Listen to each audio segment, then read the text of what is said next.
رسول اللہ صلی اللہ علیہ وسلم نے فرمایا توضؤ بسم اللہ، اللہ کے نام کے ساتھ وضو کرو۔ یہ حکم ہے محمد رسول اللہ صلی اللہ علیہ وسلم کا۔ اس شخص کا وضو نہیں ہے جس نے وضو پر اللہ کا نام نہ لیا۔ خلال دونوں ہاتھوں کی انگلیوں کو ایک دوسرے کے اندر پھیرنا ہے، وہ سیدھا ہاتھ پھیر دیں یا ایسے پھیر دیں، اور اگر انگوٹھی پہنی ہوئی ہے پھر محمد رسول اللہ صلی اللہ علیہ وسلم اپنے دائیں ہاتھ سے پانی کا چلو لیتے، کچھ منہ میں ڈال دیتے، کچھ ناک میں کھینچ لیتے۔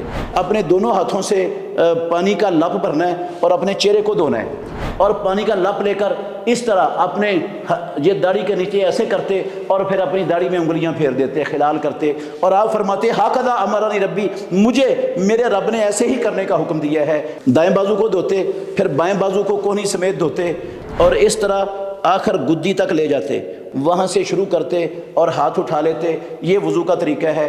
پاؤں کو دھوتے ہوئے اپنے انگلی کے ساتھ جو ہے نا وہ پاؤں کی انگلیوں کا خلال کرتے، ساری انگلیوں کا خلال کرتے، اور پھر رسول مکرم صلی اللہ علیہ وسلم وضو مکمل کرنے کے بعد دعا پڑھتے آپ صلی اللہ علیہ وسلم۔ وضو نماز کی شروط میں سے اہم ترین شرط ہے۔ جس شخص کا وضو نہیں ہے اس کی نماز ہی قبول نہیں ہوتی۔ رسول مکرم صلی اللہ علیہ وسلم نے فرمایا لا تقبل صلاة بغیر طہور، لا تقبل صلاة احدکم اذا احدث حتی یتوضا، کہ جب بندہ بے وضو ہو وہ وضو نہ کر لے اس وقت تک اس کی نماز قبول نہیں کی جاتی۔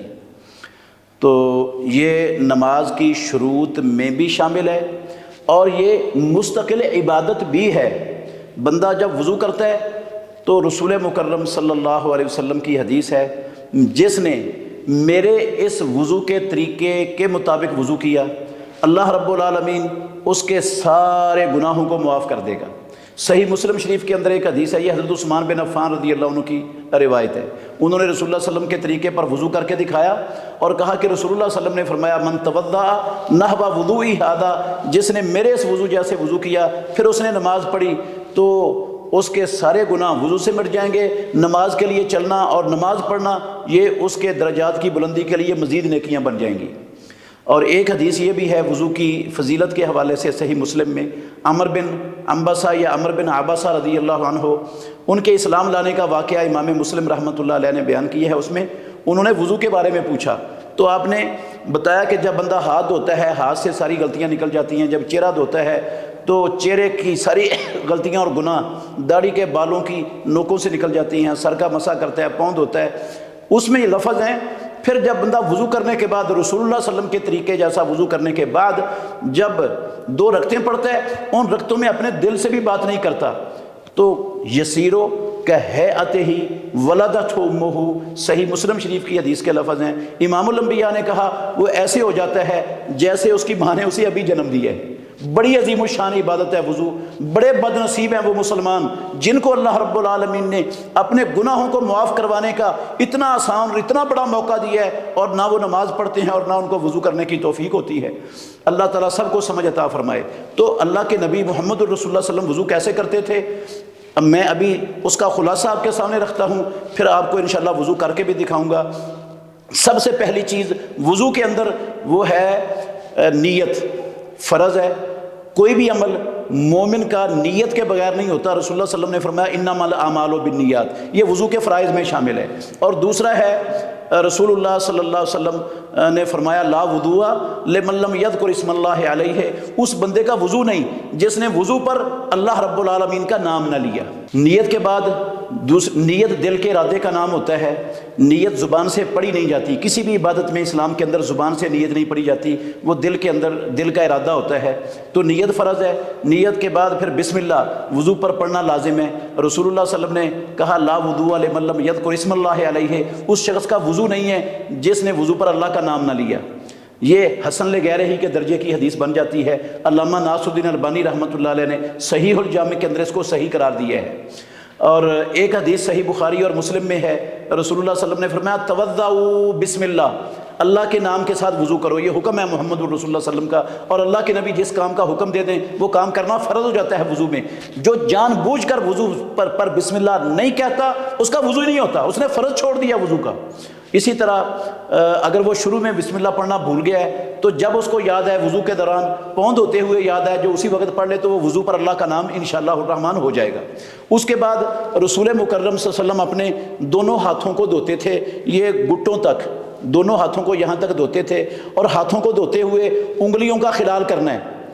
اس کا حکم دیا محمد الرسول اللہ صلی اللہ علیہ وسلم نے، خلل اسبغ الوضوء، آپ نے فرمایا وضو کو مکمل کرو، وخلل بین اصابع رجلیک و یدیک، اور اپنے ہاتھوں اور اپنی انگلیوں کی، ہاتھوں اور پاؤں کی انگلیوں کے درمیان خلال کرو۔ خلال دونوں ہاتھوں کی انگلیوں کو ایک دوسرے کے اندر پھیرنا ہے، وہ سیدھا ہاتھ پھیر دیں یا ایسے پھیر دیں، اور اگر انگوٹھی پہنی ہوئی ہے تو انگوٹھی کو بھی اچھی طرح ہلا دیں تاکہ انگوٹھی کے نیچے والی جگہ خشک نہ رہ جائے۔ تو ہاتھ دھونے کے بعد پھر محمد الرسول اللہ صلی اللہ علیہ وسلم اپنے دائیں ہاتھ سے پانی کا چلو لیتے اور اس پانی کے چلو کو کچھ منہ میں ڈال دیتے، کچھ ناک میں کھینچ لیتے، اور پھر بائیں ہاتھ سے ناک کو جھاڑ دیتے۔ یہ 3 مرتبہ محمد الرسول اللہ صلی اللہ علیہ وسلم کرتے تھے۔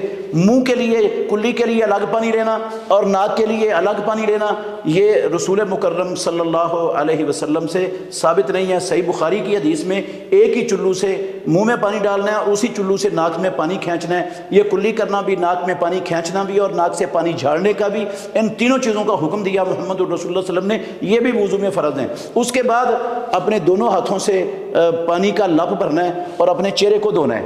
چہرہ سر کے بال جہاں سے ہوتے ہیں یہاں سے شروع ہوتا ہے، اور یہ داڑھی کے آگے والا حصہ، یہ داڑھی اور کانوں کے درمیان والا حصہ، یہ جو ہے نا یہ بھی، اور داڑھی کے آگے والا حصہ یہ سارا چہرے کے اندر آتا ہے کانوں تک۔